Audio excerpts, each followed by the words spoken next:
광주 전남권이었습니다. 5.18 민주화운동 당시 광주의 참상을 세계에 전한 독일인 힌츠페터를 기억하시는 분 많을 텐데요. 당시 그와 함께 현장을 목격한 미국인 청년이 있었습니다. 60대가 된 그가 그때의 기억을 담은 회고록을 국내에서 출간했습니다. 또 한 명의 푸른 눈의 목격자를 김혜린 기자가 만나봤습니다. 5.18 민주화운동을 세계에 알린 독일 기자 힌츠페터 옆에 서 있는 한 20대 청년. 당시 평화봉사단 활동을 왔다가 5.18을 목격했던 미국인 데이비드 돌린저 씨입니다. 시민군의 목소리를 통역하는 등 외신 기자들의 취재를 도왔습니다. 이후 미국으로 돌아간 돌린저 씨는 한인 교회에서 5.18의 참상을 전했습니다. 직접 꾹꾹 눌러 쓴 연설문에는 5.18을 잊지 말아야 한다는 의지가 고스란히 담겼습니다. 계엄군이 가게로 사람들을 쫓아가서 남녀노소 할 것 없이 무차별하게 때렸다. 헬리콥터가 금남로에서 군중들에게 총을 쏘며 시내를 날고 있었다. 학생, 교수, 일하는 사람 모두가 하나였다. 우리는 광주 시민이었고 광주였다. 외국인으로선 유일하게 시민군의 항쟁지였던 전남도청에서 하룻밤을 보내기도 했습니다. 이제 60대가 된 돌린저 씨가 자신의 한국 이름을 새긴 회고록 나의 이름은 임대훈을 내고 우리나라를 다시 찾았습니다. All of my experiences, I regret nothing as to what I did at that time. And I can say that because I did more than probably any foreigner was supposed to do. 혹시라도 계엄군들이 영어로 무전을 교환할 가능성도 있다라고 시민군들이 판단을 하고 인터프리테이터가 필요하기 때문에 그것을 아마 데이비드 돌린저 씨에게 요청을 했던 것 같습니다. 또 한 명의 푸른 눈의 목격자 돌린저 씨의 회고록은 42년이 지난 5.18의 참상을 아프게 증언하고 있습니다. KBS 뉴스 김혜린입니다. 윤석열 대통령이 내일 5.18 민주화운동 기념식에 참석할 예정인 가운데 국민의힘 의원들의 참석도 요청한 것으로 알려졌습니다. 이준석 국민의힘 대표는 페이스북을 통해 불가피한 일정에 있는 의원들을 제외하곤 모두 동참해달라며 사실상 총동원령을 내렸습니다. 국민의힘 의원들의 5.18 기념식 참석은 윤 대통령의 통합 행보를 뒷받침하면서 지방선거를 앞두고 호남 표심에 공을 들이겠다는 의도로 풀이됩니다. 순천시가 국가습지보호지역인 동천하구에 불법 구조물 공사를 해 물의를 빚고 있습니다. 환경당국이 순천만 국제정원 박람회 조직위원회에 대한 수사를 의뢰했습니다. 보도에 김호 기자입니다. 2015년 국가습지보호지역으로 지정된 순천 동천하구입니다. 500만 제곱미터가 넘는 규모로 멸종위기 중인 검독수리를 포함해 800여 종 이상의 야생생물이 모여 사는 곳입니다. 생물 다양성이 풍부해 순천만 갯벌과 함께 국제적으로도 중요한 물새 서식지로 높은 가치를 인정받고 있습니다. 동천하구 산책로 옆 제방에 들어선 관찰데크, 철제 기둥이 세워졌고 바닥에는 납작한 돌, 판석이 깔려 있습니다. 순천시가 지난해 말 전라남도에 보조금을 지원받아 설치한 시설물인데 문제는 환경당국의 승인 없이 세운 무허가 시설이라는 점입니다.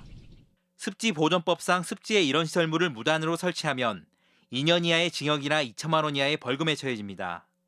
순천시는 사업 부지가 습지보호지역에 포함된 사실을 몰랐다고 해명했습니다.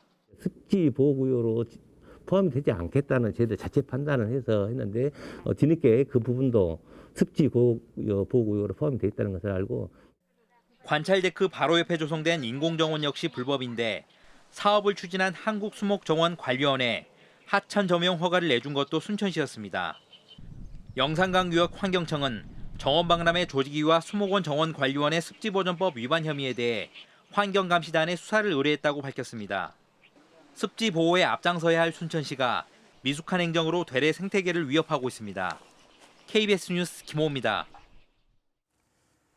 목포 지역의 오래된 건축물 등 문화유산을 조사해 시문화재로 지정하는 목포시 문화유산위원회가 조례로 제정됐습니다. 그런데 목포시는 문화유산위원회 위원장이 숨진 지 2년이나 됐지만 위원장을 선출하지 않고 회의도 단 한 차례도 열지 않았습니다. 문화도시 선정이 무색하다는 지적이 나오고 있습니다. 김광진 기자가 보도합니다. 지난 2019년 목포시 문화유산으로 지정된 목포 형무소 합장비입니다. 일제강점기 목포 형무소에서 사망한 사람들을 위해 1917년과 1920년 등 세 차례에 걸쳐 합장한 것으로 독립운동가도 일부 포함됐을 것으로 추정됩니다. 목포시 문화유산위원회는 2019년 11월 이 비를 시문화유산으로 지정하고 지금까지 활동이 없습니다. 그 사이 위원장이었던 향토사학자 김정섭 선생이 세상을 떠나 공석이 됐고 위원회 회의를 개최하지 않다 보니 위원장은 2년째 공석입니다. 31개의 목포시 문화유산을 갖고 있어요.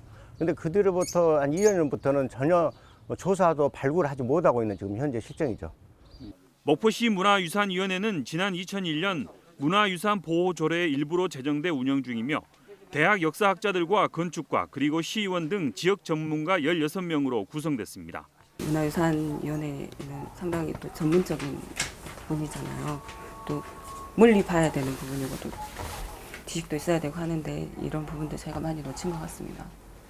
전문가들은 목포시의 이런 행정에 무늬만 문화도시라며 비판의 목소리를 높였습니다. 사실 목포는 이제 근대유산 아주 의외로 우리가 모르는 것들이 굉장히 많습니다. 다시 한번 우리가 이제 심각하게 이제 받아들여가지고 좀 잘 준비를 해야 될 것 같아요. 목포시가 근대문화유산을 활용해 전국적인 인지도를 높였지만 정작 이를 발굴하고 평가할 위원회 운영은 관심 밖이었습니다. KBS 뉴스 김광진입니다. 어제 광주 전남 지역에서 코로나19 확진자가 2,136명이 추가됐습니다. 광주에서는 881명이 신규 확진됐고 전남에서는 22개 시군에서 1,255명의 확진자가 나왔습니다. 현재 위중증 환자는 광주가 10명, 전남이 20명입니다. 중증 병상 가동률은 광주가 22%, 전남 30%로 나타났습니다.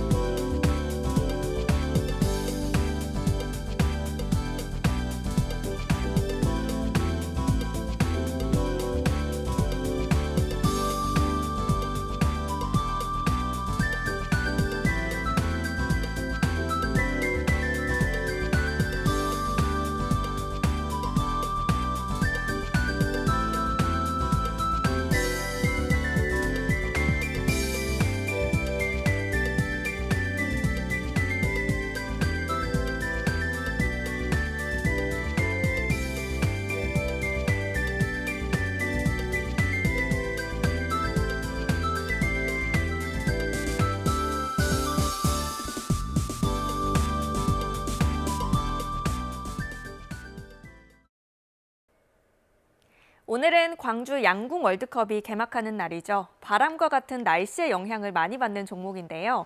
다행히도 오늘 맑은 하늘에 낮 동안 기온도 쑥 올라 따뜻하겠습니다.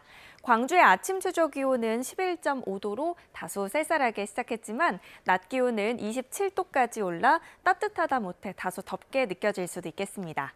현재까지는 광주 국제양궁장이 있는 남구를 중심으로 바람도 초속 0.8m로 약하게 불고 있는데요. 낮 동안에는 초속 4m까지 다소 강하게 불 수도 있어서 유의하셔야겠습니다. 맑은 날씨가 이어지면서 대기는 점차 건조해지고 있습니다. 광주와 장흥, 여수 등에는 건조주의보도 발효 중이니까요. 불씨 관리 잘 하셔야겠습니다. 다음은 자세한 지역별 날씨입니다. 아침 기온 어제보다 1, 2도가량 높게 시작하고 있고요. 한낮 기온은 담양 28도, 나주 27도로 다소 덥겠습니다. 여수의 낮 최고 기온 24도, 구례 28도로 어제보다 1에서 3도가량 높겠습니다. 목포의 낮 최고 기온 24도, 강진 27도, 해남 25도까지 오르겠고요. 신안을 비롯한 도서 지역은 23도에서 24도가 예상됩니다. 바다의 물결은 전해상에서 비교적 잔잔하겠지만 서해안은 내일까지 천문조에 의해 바닷물의 높이가 높겠습니다. 당분간 맑겠고요. 초여름 더위가 이어지겠습니다. 날씨였습니다. 광주 글로벌 모터스 GGM이 내년 상반기까지 인력 규모를 본사 기준 1,000명 수준까지 확보해 2교대 체제에 들어갈 예정입니다. GGM은 또 일반직을 중심으로 상시 채용 제도를 도입하고 생산 분야 기술직은 기존과 같이 공개 채용을 통해서 선발할 예정입니다. GGM은 지금까지 620명을 채용했습니다. 광주 지역 도시 정비 사업 가운데 규모가 가장 큰 광천동 재개발 구역의 시공사가 현대건설로 선정됐습니다.